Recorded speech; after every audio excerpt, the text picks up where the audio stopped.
Hello, and welcome back to Fanboys of Gaming News Podcast. I'm Michael, I'm Justin. and today we're talking about some pretty great stuff. We're talking about Pokken. Oh yeah, it's coming. We're talking about more stuff about Destiny, because everybody likes to talk about Destiny. It's everywhere, all day, every day. We're talking about the Black Ops 3 beta on the PS4, and we're talking about the GTA 5 editor coming to the Xbox One. Yeah, well, Pokken is now going to be available on Wii U as of spring 2016, and I guess there's going to be a big tournament when it first opens up. My lord, am I excited. Dude, I'm deadly excited for this, just because, I mean, I wish I had a Wii U, but if it comes to Dave & Buster's, I'm going to be there just spending about $300 just on Pokken. Or we could just buy it for Chris and just play it at his house. Yeah. We could just play it at Chris's house. But I like getting tickets. Yeah, that's true. It has a different feel to it, but I'm very excited. I was surprised when they announced it originally, and they're like, it's going to be an arcade game. I'm like, why? It's so good. Yeah, it's the fact that it's because it's doing so good overseas that they're like, oh, well, let's see how it does over here, in America. I mean, I wish they would set out a list of Pokemon that is going to be a for sure. Like, I've seen a bunch, but I feel like they're going to be putting more in. I think we would have to take a look at the list. I think it's already out in Japan.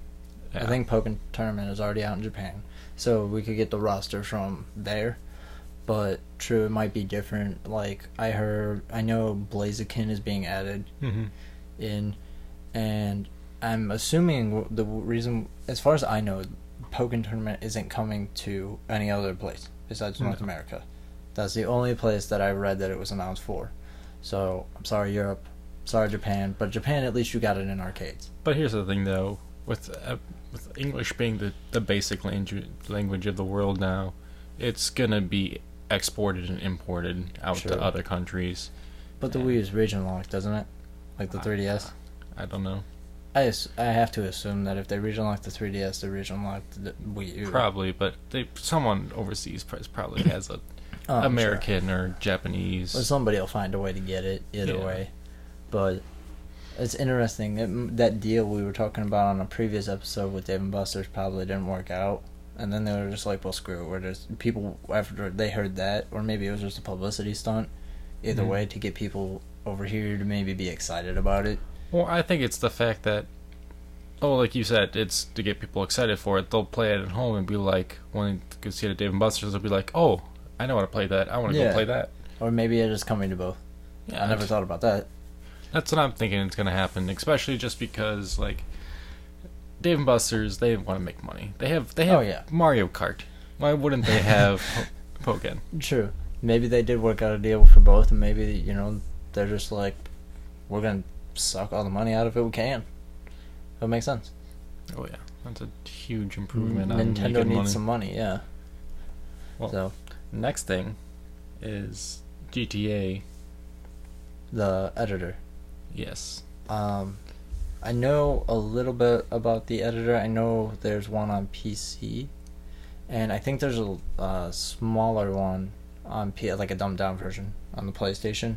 And it's for like building like racetracks and stuff like that. Well, no, the editor I'm thinking of isn't for that. The PC editor like lets you do mods and that. Oh, okay. Like they already have an Iron Man mod for GTA 5. I did see that. And I do believe that it is going to be on the Xbox One now, which I need to go out and buy GTA 5 on a console. You still don't have GTA 5? I still don't have GTA 5. I have it. You could just borrow it. But it's. But then we can't play it together. Yeah. All right. I can't kill you with a dump truck or a train.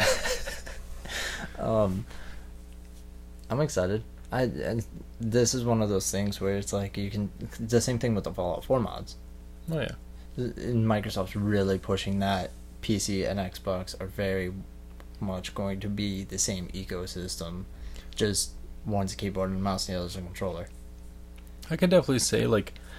People have big deals with mods. Either it's a cheat or it's for fun. Like, the way I see it, if you beat the game and want to have fun with it now that you want a different challenge or you want to see something in a different view, it's fun. But then some people see it as, no, you're tampering with the game. Yeah. Well, it depends on what you're doing. Like, did you ever see the GTA 4 mod? Where they revamped the graphics? Mm-hmm. Like, that's beautiful. Yeah, and Skyrim. They did the same thing with Skyrim. It was freaking amazing. I guarantee there's more than 30,000 different HD texture packs for Skyrim now. But it's just a fact that, like, modding is always a good thing. Yeah, I mean, like, it doesn't affect people's online play. No. So... Like, I mean, it probably never will, just because they keep an eye on the servers really well. Yeah, especially Rockstar. Rockstar does not play around. They ban cheaters really quickly. They keep track of stuff like that. I mean, Rockstar gives you so much. They literally update it for every holiday. That's true. Like, they give you almost free stuff for each holiday, and you even get $1 million to start with. Yeah, and they give you, what else? Oh, they gave us 2 DLCs. Yeah. For GTA Online for free. Oh, yeah. So, I mean, it's not like, they're screwing you around. They're making your $60 worth it. Especially since they want to show you that, hey, play our game, you'll enjoy it, and then in 4 years when the next one comes out, you're gonna enjoy it just as much. You'll enjoy the whole U.S. Yeah, that's true. There are rumors about GTA 6 being the entire United States. It's skeptical. Don't know, but I mean, I wouldn't doubt it for how big of a gather is going to be in those 4 or 5 years. Sure. My thought process maybe be that it would be like they're going to take all the games they previously made and just you'll be able to visit all those cities. Like San Andreas in California and... Vice City. Miami. And then, what the hell is it called? No. The one that's based off of New York City. Yeah. It's in 3 and 4. I forget what it's called. Well, but it's in New York City. Liberty City. Liberty City. Yeah. So they got like 4. They got 4 cities to work with, and maybe they'll make like a Chicago or something like that. Cleveland. Oh wait, that's New York Cleveland. City. Oh, okay. Well, that'll be always fun, especially if they let you go out and have more vehicles in that. Like, I love the customization in that game, just because like there's so much you can do with everything. Like you can even own your own Liberator now. Yeah, 5 really stepped it up for GTA. Like, they added a lot of cool stuff. It was definitely a game changer because 4 didn't do so well. Oh, no. 4, the driving was terrible. Oh, yeah, no, the driving was horrible. I mean, GTA always had terrible driving, though, previous to that. Yeah, the driving was always kind of bad. 3 and San Andreas had it pretty good. Vice City, not so much. Yeah, Vice City driving sucked. I remember playing Vice City and just crashing and everything. But the only thing I could say is someone who's modding, make another flying car mod.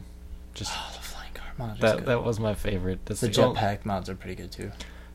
I like the flying car. Just like the fact that you can just sit there and drive. I know where you're just like, just take off, and like not even on your fault, just from like your phone. I mean your car just. Yeah, they did the same thing with cars on water and stuff like that. Basically, they took the old GTA cheats and made them into mods. Oh, a boat car. Boat cars. Driving on water was always great. Anyways, what we got next? Destiny. Oh boy, there's so much Destiny stuff. Where do you want to start with this? There's a lot of stuff, but it's all year 2 related. Because Bungie had their live stream for year 2 where they revealed a bunch of information. Some of it good, some of it people not so happy about. But it's Destiny. People always get mad about stuff with Destiny. You have people that like it, people that don't like it. People that hate on it, people that don't. You know what I mean? Like, it's just one of those games that's just how it is. And what they got right now is they got the Gjallarhorn and Thorn are both getting nerfed in the next weapon update. Which they need. Yeah, because Gjallarhorn not so much in multiplayer, but in story mode or in single player and like raids and things like that. If you didn't own a Gjallarhorn, they wouldn't play with you. People just wouldn't play with you. They're like, you don't have a Gjallarhorn, get out. Yeah, and that's just not cool because it's random. Like, you can't help that you didn't get a Gjallarhorn because you didn't buy it week 2 of the game coming out.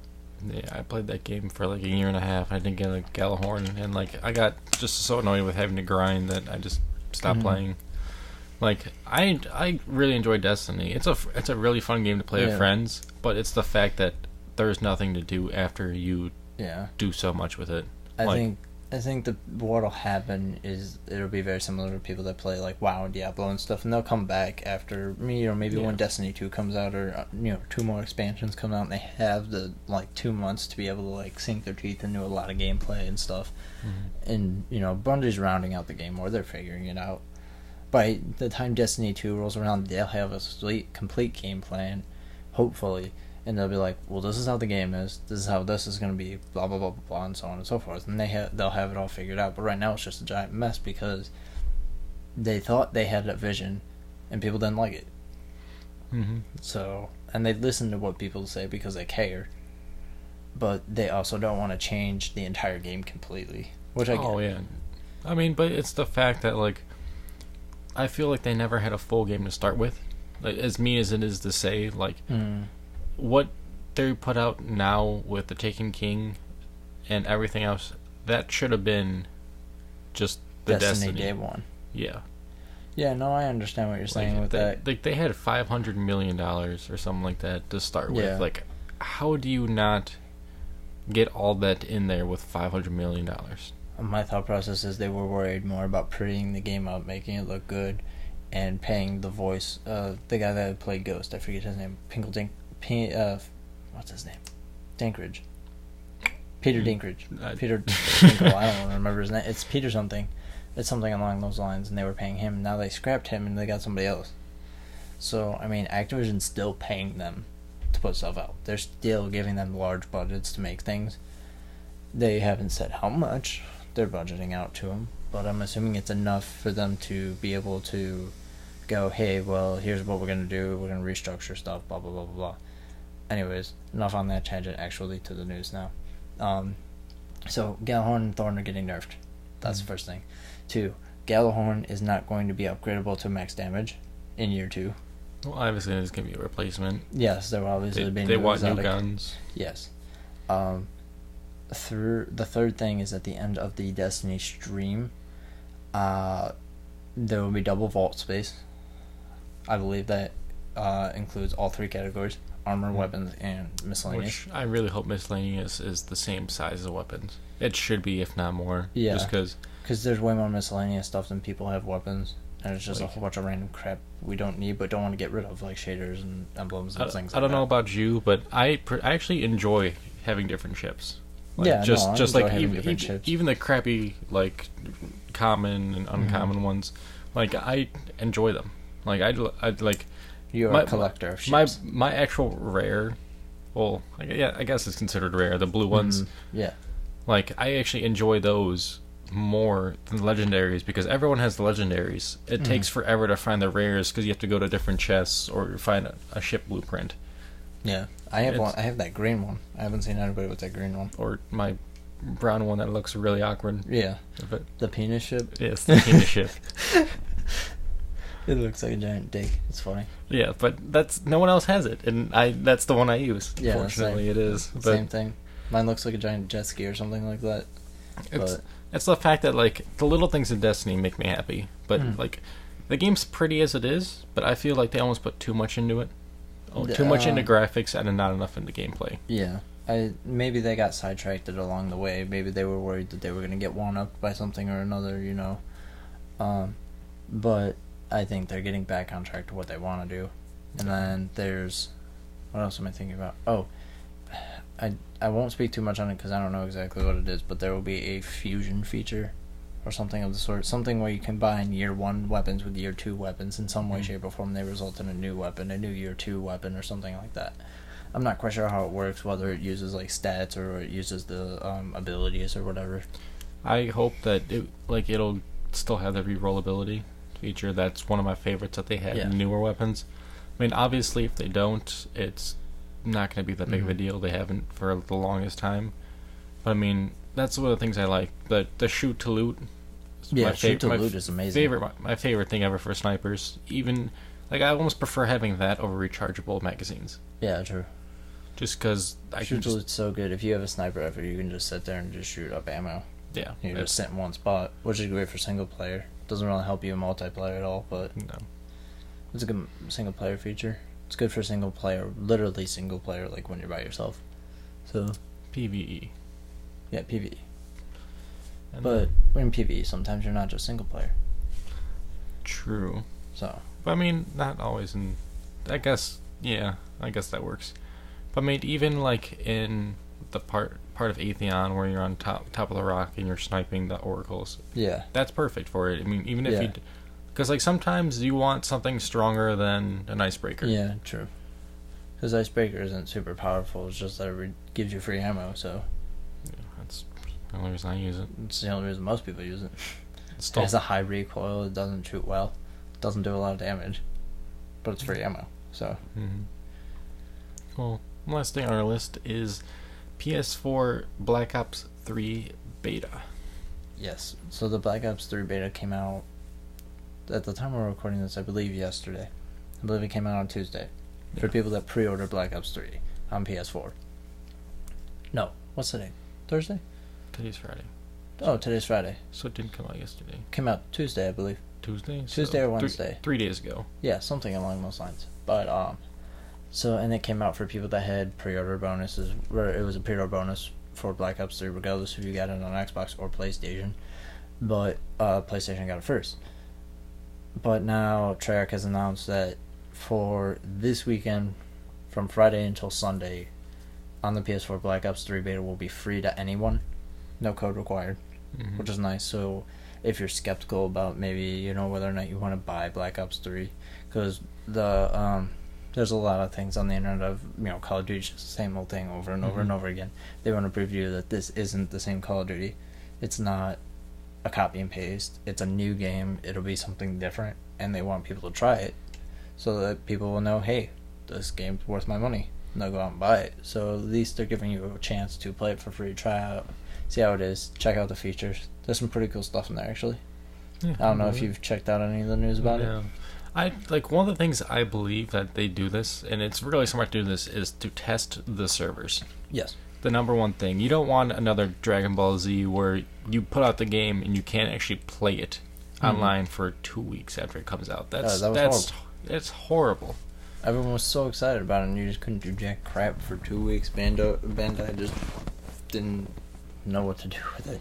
Well, on top of that, it's literally just the fact that you want to be able to play your game once you get it. You don't want to have to wait. You don't have to wait 2 weeks. Yeah, and I think it's also to help bugs. Like the more people, the more beta testers you have, the faster it'll figure it out, or the faster they'll see like, oh, this weapon's obviously wrong. Yeah, this weapon is not balanced with the others or whatever. Yeah. Or they found a glitch. Something stupid like that. Yeah, it helps you have a better launch day. I really hope that they'll actually go through and erase your beta data afterwards. Oh, I believe so. Most betas do. Just because I mean, well, it wouldn't be fair at launch day if somebody's level 31. Yeah, someone's prestige already. Yeah. The weekend, I really wouldn't doubt it. Someone did that in a week. I'm sure someone will. It wouldn't be fair to, launch day players. Yeah. So. Or people who got it on Amazon or stuff like that. Yeah. But it's a very smart idea just for any company to do that. Like Battleborn, that they'll probably put out something like that, just because I mean Borderlands is a huge company. Gearbox knows how to work their players and get them to play something cool, like the Handsome Jack collection. Yeah, it didn't have any problems when it came out. With the exception of that giant update. Yeah. That was DLC, so. Borderlands 2, when it came out, they had very small hiccups when it came out. I got it launch day. I played it the day it came out. I played it at like 12:30. I got home with my buddy, and we were playing it together, and we had like 1 or 2 hiccups where it would kick us. But for a launch day, that ain't too bad. But to be fair, when we went to the pre-release at the midnight release, there were probably like 10 people there. I was surprised. I was like, really? Not that many people care? I was like, Borderlands sells good. It's the fact that no one cared about Borderlands until it started slowing down. Then it just blew up. It went from like getting no hype at all to just everyone wanted it. Yeah, which is weird because it's really good. I mean, it's good for your first. Personally, I liked it in my first playthrough, but then after that, I'm kind of like, it's very story driven. Yeah. Once you know the story, it's just not fun anymore. Yeah. I believe it. So it doesn't have a similar replay value as Call of Duty does. Yeah, very much so. So, I hear it. Well, on that note, thank you for joining us tonight. Check us out at fanboysofgaming.com. We also have a Facebook group at Fanboys of Gaming. Be sure to subscribe, like, comment if you find anything interesting, or if you like us to say something next time. I'm Justin. I'm Michael. And see you next time. I'll see you in the next one. 20 minutes.